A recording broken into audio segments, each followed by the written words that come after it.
आइए जानते हैं आज की कुछ प्रमुख अंतर्राष्ट्रीय खबरों को। पहले एक नजर आज की हेडलाइंस पर। अचानक मां का फोन आया, मैं काउंटर से दूर चला गया। कुछ सेकंड बाद तेज ब्लास्ट, पटना के इंजीनियर ने बताई बेंगलुरु धमाके की आंखों देखी हाल। रवा इडली की ऑर्डर, कैफे में आई ईडी से भरा छोड़ा बैग और बेंगलुरु कैफे ब्लास्ट में आरोपी की पहचान। फील्ड पर मोदी और बीजेपी के सामने कमजोर है हमारी पार्टी, हिमाचल कांग्रेस अध्यक्ष प्रतिभा सिंह का बड़ा बयान। बेंगलुरु में कैसे हुई रामेश्वरम कैफे की शुरुआत, इसके पीछे है दिलचस्प कहानी। नितिन गडकरी ने खरगे और जयराम रमेश को भेजा कानूनी नोटिस, क्या है मामला। पुतिन सरकार की हिदायत के बावजूद नवलनी के अंतिम संस्कार के लिए उमड़ी भीड़, 115 लोग हिरासत में।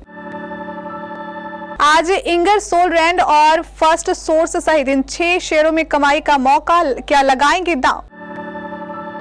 प्री वेडिंग समारोह में दिग्गज हस्तियों ने लगाए 4 चांद, तस्वीरें हुई वायरल। और रणजी और आईपीएल 7 में श्रेयस अय्यर ईशान किशन के मामले पर बोले सौरव गांगुली, दी ऐसी सलाह, हो गया। अलंकृत ने इस ब्लास्ट की भयावहता बताते हुए कहा कि इस तरह का खौफनाक मंजर उसने इससे पहले कभी नहीं देखा था। वह रामेश्वर कैफे की व्हाइटफील्ड ब्रांच में लंच करने गए थे। इस ब्लास्ट में 9 लोग घायल हुए हैं। हालांकि अलंकृत का दावा है कि ब्लास्ट में 15 से ज्यादा लोगों को चोटें आई। उन्होंने कई लोगों को जले हुए और उनके कानों से खून निकलते हुए भी देखा। कर्नाटक की राजधानी बेंगलुरु के रामेश्वरम कैफे में शुक्रवार को ब्लास्ट हुआ। इस ब्लास्ट में 9 लोग घायल हुए हैं। कैफे में ब्लास्ट से कुछ समय पहले तक पटना के सॉफ्टवेयर इंजीनियर कुमार अलंकृत भी वहां मौजूद थे। अलंकृत ही वह शख्स थे जिन्होंने कैफे में हुए ब्लास्ट का पहला वीडियो शेयर किया है। सीसीटीवी फुटेज के आधार पर बम रखने वाले जिस आरोपी की पहचान की गई है उसकी उम्र 28 से 30 साल के बीच है। उसने पहले खाना लिया और फिर बैग रखकर बिना खाए ही वहां से निकल गया। बेंगलुरु के रामेश्वर कैफे में शुक्रवार दोपहर को हुए बम विस्फोट को अंजाम देने वाले शख्स की पहचान हो गई है। इसे लेकर उप मुख्यमंत्री डीके शिव कुमार ने बताया कि सीसीटीवी से आरोपी की पहचान हो गई है। आरोपी की उम्र 28 से 30 वर्ष साल के बीच में है। इसी ने कैफे के अंदर डिवाइस से भरा एक बैग रखा था। बैग रखने के कुछ देर बाद विस्फोट हुआ और करीब 10 लोग घायल हो गए। सूत्रों के अनुसार इस मामले में बेंगलुरु पुलिस ने एक व्यक्ति को हिरासत में भी लिया है। वह बेंगलुरु का रहने वाला है। उससे सेंट्रल क्राइम ब्यूरो की एक विशेष टीम पूछताछ कर रही है। नंबर 3, हिमाचल प्रदेश में कांग्रेस सरकार में सब कुछ ठीक नहीं चल रहा है। इस बीच प्रदेश कांग्रेस अध्यक्ष प्रतिभा सिंह ने बड़ा बयान दिया है। उन्होंने कहा है कि भाजपा की वर्गिक हमसे बेहतर है और चुनाव में हम बीजेपी के मुकाबले फील्ड में कमजोर पड़ रहे हैं। हिमाचल प्रदेश में 6 बागी विधायकों की बर्खास्तगी के बाद भी कांग्रेस का संकट खत्म नहीं हुआ है। बागी विधायक कानूनी लड़ाई पर अड़े हैं। विक्रमादित्य बागी विधायकों से मुलाकात कर रहे हैं और कांग्रेस के आला नेता किसी तरह सरकार बचाने की कोशिश में लगे हैं।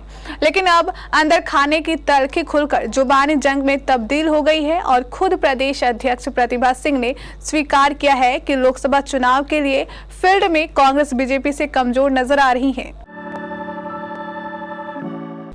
स्वादिष्ट दक्षिण भारतीय व्यंजनों का स्वाद लेने के लिए हर दिन लोग रामेश्वर कैफे के सामने कतार में खड़े होते हैं। रामेश्वर कैफे सबसे व्यस्त होटलों में से एक है। उसी रामेश्वर कैफे में शुक्रवार को बम विस्फोट हुआ। टेस्टी खाने का आनंद लेने के लिए रामेश्वर कैफे में आए लोग आज बम धमाके से हैरान रह गए। अपनी साफ सफाई और स्वाद से ग्राहकों को लुभाने वाले द रामेश्वरम कैफे में बम धमाका क्यों हुआ? गुमनाम व्यक्ति ने बैग क्यों छोड़ा? वह गुमनाम कौन है? इन सवालों को जानने के लिए पुलिस ने जांच तेज कर दी है। आखिर रामेश्वर कैफे की शुरुआत कैसे हुई, इसकी कहानी दिलचस्प है। दरअसल दिव्या IIM अहमदाबाद में मैनेजमेंट एंड फाइनेंस की पढ़ाई कर रही थी। उस समय एक प्रोफेसर का कहना है कि भारतीय बेकार है। वह इसे गलत साबित करने पर अड़ गई। दिव्या ने दक्षिण भारतीय व्यंजनों को ग्लोबल लेवल पर ले जाने का मन बनाया। फिर रामेश्वर कैफे का जन्म हुआ। केंद्रीय मंत्री नितिन गडकरी ने शुक्रवार को कांग्रेस अध्यक्ष मल्लिकार्जुन खड़गे और महासचिव जयराम रमेश को कानूनी नोटिस भेजा है। गडकरी का कहना है कि दोनों ने उनके बारे में सोशल मीडिया प्लेटफॉर्म एक्स पर गुमराह करने और मानहानि करने वाली खबरें शेयर की है। एक समाचार एजेंसी PTI के मुताबिक गडकरी के वकील बालेंदु शेखर ने कहा कि उनके मुवक्किल एक्स पर अपने बारे में कांग्रेस की ओर से शेयर किए गए कंटेंट देख सुनकर हैरान है। उनके वकील ने कहा कि खड़गे और रमेश ने एक एक वेब पोर्टल पर प्रसारित गडकरी के इंटरव्यू के एक टुकड़े को जानबूझकर पोस्ट किया। कोविड-19 से जुड़े इस वीडियो क्लिप को बगैर संदर्भ और शब्दों के मायने के शेयर किया गया।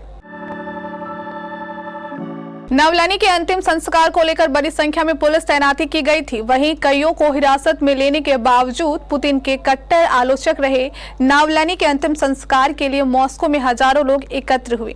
रूस में विपक्षी नेता अलेक्सी नवलानी की मौत के बाद उनकी याद में आयोजित कार्यक्रमों में भाग लेने के लिए रूस भर में 115 से अधिक लोगों को हिरासत में लिया गया है। बता दें, नवलानी की मौत 16 फरवरी को गिरने और बेहोश होने के बाद मृत्यु हो गई थी। रिपोर्ट के अनुसार रूस के नोवोसिबिर्स्क में सबसे अधिक 16 लोगों को हिरासत में लिया गया है। वहीं जिस जगह नवलानी को दफनाया गया था यानी मॉस्को में कम से कम 10 लोगों को पकड़ा गया है।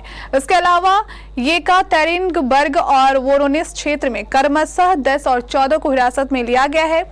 Chelyabinsk, Omsk, Vladikavkaz, Sochi, Saint Petersburg, Nizhny Novgorod, Kazan और उलान अडे सहित अन्य शहरों में भी लोगों के हिरासत में लिए जाने की खबर मिली है।